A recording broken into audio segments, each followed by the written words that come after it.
E fala, meus Bitcoiners, como que vocês estão? Sejam muito bem-vindos a bitcoinblock.com.br, a sua central de notícias blockchain. Eu sou o Arthur do canal Cripto, trazendo mais um primeiro bloco de notícias, que é um quadro que eu faço aqui no canal, comentando as notícias mais importantes, relevantes que estão acontecendo nas criptomoedas e no mundo. Como sempre, antes de começar aí, eu queria te pedir aquele like, isso é muito importante. Isso faz o YouTube recomendar o nosso conteúdo para outros usuários. Hoje a gente vai dar uma passada em todo o cenário macroeconômico, porque essa semana foram divulgados alguns indicadores, especificamente falando quinta e sexta-feira, que sim estão trazendo relevância para o mercado e pode impactar nas criptomoedas. Vamos falar sobre os mineradores, né, que estão parando de vender Bitcoin, igual a gente comentou que eles estavam fazendo nas últimas semanas, estavam vendendo muito e está começando a ter uma diminuída e tem um motivo para isso. Isso é muito importante estar repassando. Temos mais um pedido do ETF de Solana rodando na Bolsa de Valores. E o Banco Central agora vai lançar mais legislações aí para criptomoedas, uma vez que ele é o regulador oficial aqui no Brasil. Então tudo isso e muito mais daqui a pouquinho. Não esquece de deixar aquele like, verificar a sua inscrição aqui no canal. E pessoal, dia de queda, tá? Inclusive, a gente teve uma alta muito forte da Solana por conta do primeiro pedido de ETF, mas ela já está recuando, né? Chegou próximo ao 150 e agora está próximo ao 140, mas ainda assim vale falar, né, que ela ainda está muito forte, ainda continua com bastante, uma alta acumulada muito considerável. O Bitcoin está nos 60.300 dólares, né, uma queda de 2,05%, e o Ethereum também caindo em torno de 2%, cotado nos 3.300. Com essa queda do Bitcoin, ele voltando próximo ao suporte dos 60k, quase todas as criptomoedas aí estão passando por momentos de baixa. Mas nessa última semana, né, especificamente falando, na quinta e na sexta-feira foram divulgados alguns dados importantes, como o PIB dos Estados Unidos, que veio levemente acima do previsto, mostrando, né, que o mercado de trabalho ainda, de certa forma, está aquecido. Os pedidos iniciais para o seguro-desemprego também abaixo do esperado, mostrando esse aquecimento do mercado de trabalho. E na sexta foi divulgado o PCE, que é o dado de inflação que o Banco Central americano mais olha, certo? E segundo os dados aqui do PCE, a gente está com a inflação dentro do previsto, o que é algo neutro para bom, para ser sincero, tá? Se viesse acima ia ser ruim.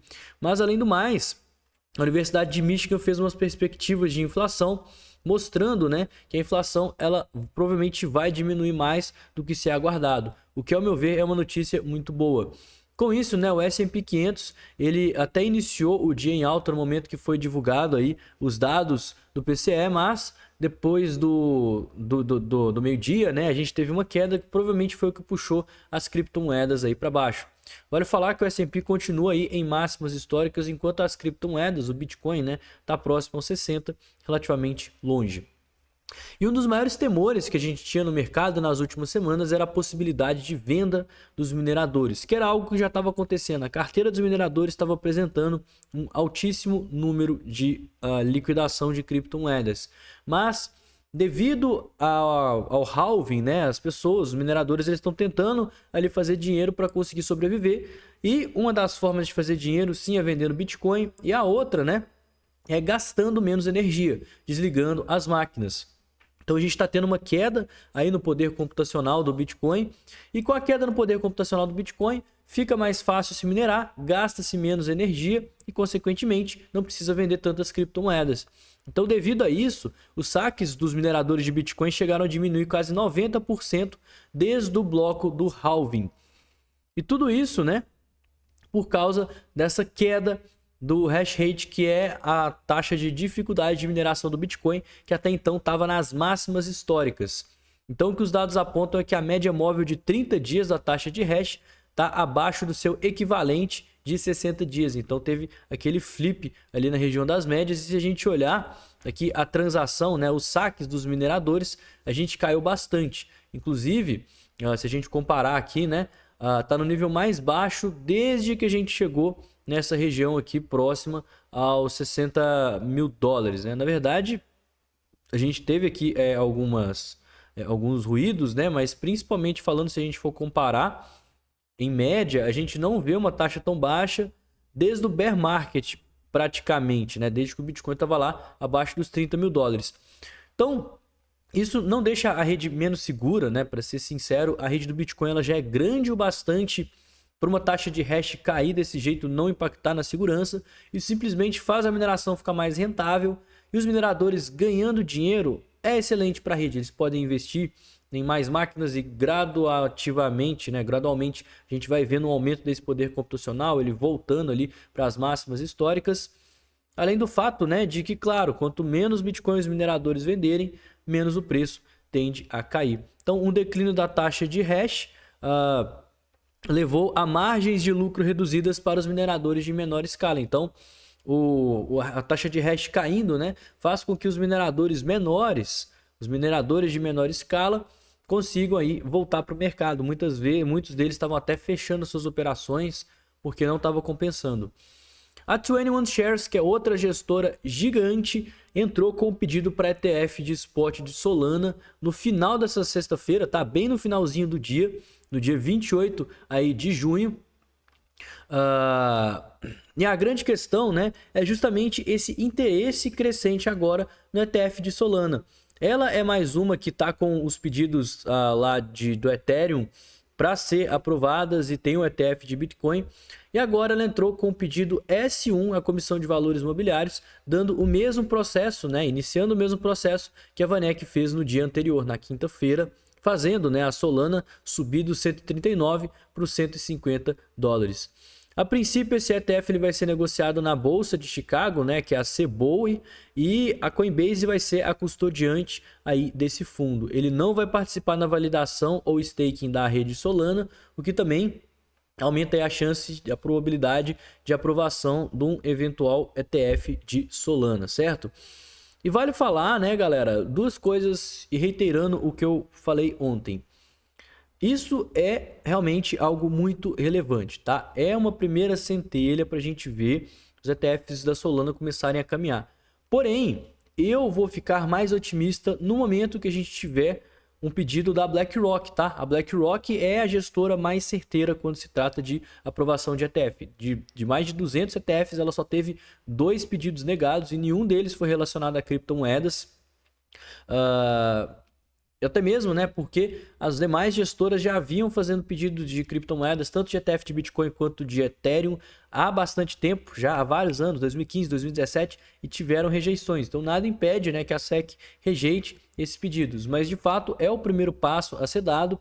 E eu acredito que, sim, a probabilidade de vermos o ETF da Solana também sendo aprovado é muito grande, porque foi aprovado do Ethereum, né? E o fundamento das duas é bem similar, então não tem motivo ali para estar barrando a Solana. E segundo, que isso mostra um interesse aí institucional nos produtos. Ainda mais quando for lançado o ETF de Ethereum, que está no processo de aprovação, ele provavelmente, se tiver uma grande aceitação, vai ser um excelente catalisador para a aprovação aqui dos ETFs de Solana, certo? E por último, vale relembrar que os ETFs eles não são aprovados da noite para o dia. É um processo que pode levar até 1 ano. A gente vai ter ali as deadlines, a gente já sabe que a SEC gosta de protelar até o último prazo limite, certo? Então assim, se tiver ETF de Solana, com base no histórico de aprovação de ETFs de criptomoedas, a gente só vai ver isso acontecer daqui a no mínimo 1 ano, certo? E por falar em ETF, eu queria passar rapidinho aqui na semana que a gente teve uma semana aqui quase que positiva, né? Mas ainda assim sem grande interesse comprador do mercado. A BlackRock está quietinha, não está demonstrando muito interesse de compra no ETF de Bitcoin. E no dia 28 de junho, nessa última sexta-feira, a gente até agora teve a divulgação só da GBTC, que está aqui com uma sequência aí, né, da Grayscale, uma sequência de vendas. Mas ainda assim, né, não foi tanta venda igual geralmente acontece com a média, ela que vende cerca de 160 milhões de dólares por dia, não é uma venda assim tão grande, basta a gente esperar as demais gestoras. Mas uma coisa é fato, desde que o Bitcoin caiu e chegou próximo ali aos 60 mil dólares, a gente viu as pessoas em geral tendo mais interesse em comprar, o que ressalta, né, aquela região como uma importante região de suporte. Exatamente igual a gente consegue ver dentro das corretoras de criptomoedas. A gente tem quase que 9 mil bitcoins, 9 para 10 mil bitcoins, para ser sincero, alocados para compra só dentro da Binance entre os 60 e os 58. É uma região muito difícil, né, da gente perder, e consequentemente isso mostra esse interesse do mercado. E para a gente fechar aqui as notícias, vamos falar sobre o Banco Central do Brasil, que falou aí mais coisas sobre a legislação, a regulamentação das criptomoedas, e foi divulgado nessa última quinta-feira, né? Quando o regimento interno, que é justamente todo esse processo de regulamentação das criptomoedas aqui no Brasil, foi divulgado, incluindo, né, as criptomoedas em alguns artigos. Então essa é a resolução BCB do Banco Central, número 396, agora do dia 27/6 de 2024. Então esses novos artigos do BCB, eles introduzem justamente a regulamentação para a prestação de serviços e empresas que fornecem tais serviços. Tem uma diferença entre o Banco Central e a Receita Federal, tá, pessoal? A Receita Federal mexe com a parte de imposto, o Banco Central mexe com a parte de leis. Geralmente essas leis do Banco Central, a maior parte delas eu concordo, certo? Que são leis ali que prezam ali por uma maior segurança do usuário. Então as corretoras nacionais, elas precisam seguir uma série de regras, né? As empresas que ofertam serviços de criptomoedas precisam seguir uma série de regras, justamente para evitar golpes, evitar esquema de pirâmide. Isso, de fato, eu particularmente sou a favor. Eu acho que regulamentação excessiva, de fato, prejudica e faz com que as pessoas tem uma fuga fiscal do Brasil, vão para corretoras internacionais por terem legislações mais flexíveis, que é o que está começando a acontecer, tá? Então agora, além de regular prestadores de serviços, eles já estão estabelecendo limites operacionais de câmbio, alavancagem, liquidez e exposição a ativos virtuais. Então eles já estão querendo, de certa forma, pelo que está falando aqui nessa notícia, limitar a quantidade de criptos que você pode estar comprando, porque agora o Banco Central, na verdade o Estado tem esse problema, né? Você está aqui no canal Libertário. O Estado sempre acha que sabe mais para o povo do que o próprio povo. O Estado acha que sabe melhor para você do que você mesmo. Cara, se você trabalhou, você tem seu dinheiro e você quer comprar tudo em Bitcoin, qual que é o seu problema? O que o Estado tem a ver com isso e por que ele quer impedir? É o que essas leis elas estão propondo. Então, vale lembrar que com o marco das criptomoedas foi criada a lei de número 14.478, lá do ano de 2022, que oficialmente colocou o Banco Central como o grande regulador do mercado de criptomoedas. Então, ele é a autoridade financeira que vai fiscalizar aí as empresas que atuam no setor cripto. E o outro departamento que ele está querendo regular é o Departamento de Regulação Prudencial e Cambial, que mexe aí com a questão do câmbio, das tarifas, cotação e tudo mais, mas ainda assim não foi informado em grandes detalhes ao certo como que vai funcionar, certo? Então o documento ele já entrou em vigor, foi assinado pelo presidente do Banco Central, Roberto Campos Neto, e ele dá novas diretrizes aí de como que vai funcionar esse processo de regulamentação. Pessoal, o Bitcoin nesse exato momento rompendo uma linha de tendência muito importante que ele vinha respeitando desde que fez a mínima lá dos 59 mil dólares, mas igual eu mostrei para vocês, a gente está face a um suporte muito importante, tá? Então, como esse suporte ele vai até os 58, a gente tem uma região muito crítica aqui que precisa ser respeitada. Se a gente perder os 58 mil dólares, a gente pode ver mais quedas similares a essa acontecer. Particularmente, eu não acho que vai rolar isso, tá, pessoal? Eu acho que a probabilidade é que a gente venha fazer uma correção, faça um fundo ascendente e venha retestar essas máximas. E para a gente retomar um cenário de alta, a primeira coisa que a gente precisa fazer é superar os 62 mil dólares. Na verdade, 63k, tá? 63k é a nossa região mais importante de resistência. Observa que, por mais que a gente tenha muita ordem de compra entre os 60 e 58, a gente também tem muita ordem de venda entre os 61 e os 63. Acima o caminho está livre e abaixo o caminho está livre. Então o Bitcoin ele literalmente está em cima do muro. Superou essa região vermelha, a gente pode ver altas maiores acontecendo. Baixou da região verde, a gente pode ver quedas mais intensas acontecendo. Minha estratégia nesse exato momento. Bom, primeiro de tudo, se o Bitcoin cair, tá? Agora ele tá passando por um momento de queda, o que eu vou fazer se o Bitcoin cair? Eu me expus bastante no Bitcoin nessa região próxima aos 60 mil dólares, tanto que o meu preço médio está bem próximo aqui aos 61, 62 mil. Então se a gente tiver quedas maiores, eu vou encarar isso como oportunidade de comprar o Bitcoin mais barato e abaixar ainda mais o meu preço médio, porque uma hora a gente vai ter que ver um respiro do mercado e quando esse respiro acontecer, para mim vai ser uma excelente oportunidade de realização de lucros para reduzir o nosso risco e surfar possivelmente, né, uma tendência de alta que o Bitcoin vem fazendo já desde lá de 2022, para quem sabe romper as máximas históricas. Uma hora a gente vai chegar no fundo, quando a gente chegar nesse fundo, eu quero estar o máximo exposto possível de Bitcoin. Por isso que eu estou me expondo cada vez mais à medida que o preço cai. Então, se ele cair, eu tenho uma estratégia. Eu vou comprar Bitcoin de uma forma até mais agressiva do que eu comprei agora, justamente porque a gente está com vários indicativos de compra. A gente tem uma região de suporte muito nítida, né? A mínima aqui de todo esse movimento, 56 mil dólares. A gente está chegando pela primeira vez em níveis de sobrevenda, que historicamente falando é uma região muito importante que o gráfico costuma respeitar, né? Todas as vezes que o Bitcoin bateu sobrevenda, principalmente numa tendência de alta, foram fundos locais extremamente relevantes.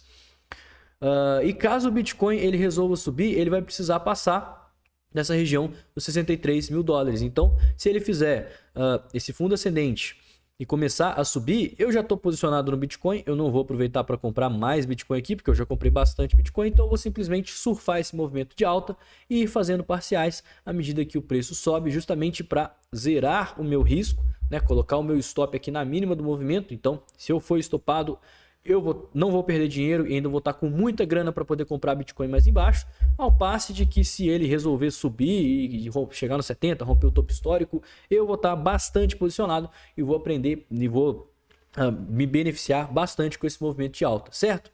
Não se esqueça, última oportunidade de você estar se inscrevendo aí na Imersão Fortuna Digital, um evento 100% gratuito lá no meu canal do YouTube, onde eu vou dar uma aula ao vivo sobre Bitcoin, criptomoedas, segurança, tá? Como você investir de forma segura, começar de forma segura e as melhores estratégias do mercado. Não basta você ter conta numa corretora, ter dinheiro, comprar Bitcoin, sendo que você não tem uma estratégia. Se você não tiver uma estratégia, você pode fazer tudo certo e ainda vai perder dinheiro. Lá eu vou te falar quais as melhores estratégias para você estar adotando, mesmo que você não tenha conhecimento. Além do mais, durante a live eu vou divulgar um e-book exclusivo de 10 gemas que eu estou comprando nesse exato momento. 10 moedas de inteligência artificial RWA com altíssimo potencial de valorização para os próximos meses. Então garante a sua vaga.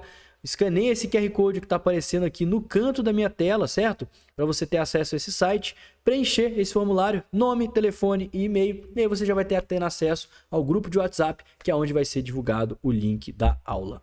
No mais, eu espero que vocês tenham gostado desse vídeo. Não esquece de deixar o like, se inscrever aqui no canal, seguir a gente nas redes sociais. E eu vou ficando por aqui. Tenham um excelente dia e um ótimo final de semana. Valeu, galera! Falou!